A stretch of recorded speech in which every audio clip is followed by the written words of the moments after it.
ইফতার সামনে রেখে ছোট্ট একটি দোয়া 11 বার পড়ুন, সকল গুনাহ আল্লাহ ক্ষমা করে দিবেন। মনে রাখবেন, ইফতারের পূর্ব মুহূর্তে আমরা অনেকেই সময়টাকে নষ্ট করে ফেলি। ইফতারের পূর্বে আপনার সময়টাকে নষ্ট করবেন না। এই সময়টা হচ্ছে দোয়া কবুলের সময়। আপনি সারাদিন রোজা রেখেছেন, এই রোজা রাখা অবস্থায় দোয়া করলে আল্লাহ তাআলা দোয়াটা কবুল করে। রোজা রাখা অবস্থায় একেবারে শেষ মুহূর্তে আপনি ইফতারকে সামনে নিয়ে বসেছেন। আপনি চাইলে খেতে পারেন, কিন্তু আপনি খাচ্ছেন না। আপনার গলা তৃষ্ণার্ত অবস্থায় আছে, আপনার পেট ক্ষুধার্ত অবস্থায় আছে, কিন্তু আপনার সামনে ইফতার আছে, বিভিন্ন রকমের আইটেম আছে, ঠান্ডা পানি আছে, শরবত আছে, কয়েক ধরনের খাবার আছে, কিন্তু আপনি কোনো খাবার খাচ্ছেন না। আল্লাহ তাআলা ফেরেশতাদেরকে ডাক দিয়ে বলে, ও আমার ফেরেশতারা, এই বান্দা খাচ্ছে না কেন?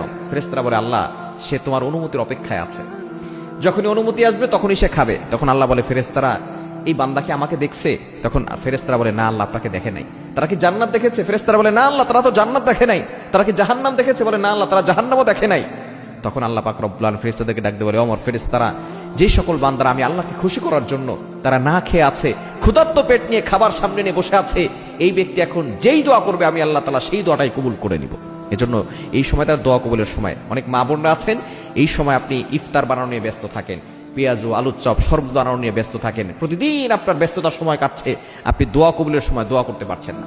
এই সময় একটা দোয়া পড়বেন, ইয়া ওয়াসিআল ফাদলি ইগফিরলি, ইয়া ওয়াসিআল ফাদলি ইগফিরলি, ইয়া ওয়াসিআল ফাদলি ইগফিরলি। হে অসীম ক্ষমতাবান আল্লাহ পাক রব্বুল আলামিনকে আপনি ডাক দিচ্ছেন, ইগফিরলি, আল্লাহ আমাকে ক্ষমা করে দেন, আমি গুনাহগার, আল্লাহ আমাকে ক্ষমা করে দেন। ইয়া ওয়াসিআল ফাদলি ইগফিরলি। আমরা অনেকেই আছি এই ইফতারের পূর্ব মুহূর্তে মোবাইল নিয়ে রিলস ভিডিও দেখতে থাকি, বিভিন্ন ধরনের টিকটক ভিডিও দেখতে থাকি, অনেকে কথা বলতে থাকে, অনেক ধরনের আয়োজন হয়, বিভিন্ন ধরনের কথা হয়, কিন্তু এই সময় আপনি 10 মিনিট আগে ইফতারকে সামনে নিয়ে বসে যাবেন। আপনি তারপর আল্লাহর কাছে বলবেন, আপনার দুঃখের কথা বলবেন, কষ্টের কথা বলবেন, আল্লাহকে বারবার বলবেন, ইয়া ওয়াসিআল ফাদলি ইগফিরলি, আল্লাহ আমাকে ক্ষমা করে দাও, আল্লাহ আমাকে ক্ষমা করে দাও। না, যে ব্যক্তি রমজান পেল আর নিজের গুনাহ ক্ষমা করতে পারলো না, তার মতো হতভাগার কপাল পোড়া কেউ হতে পারে না। এজন্য আসুন আমরা ইফতারের পূর্বে এই ছোট্ট দোয়াটা বেশি বেশি পড়বো, সর্বনিম্ন 11 বার পরে আল্লাহর কাছে দোয়া করবো, ইয়া ওয়াসিআল ফাদলি ইগফিরলি। পড়া যাবে তো ইনশাআল্লাহ। আল্লাহ তাআলা সকলকে আমল করার তৌফিক দান করে।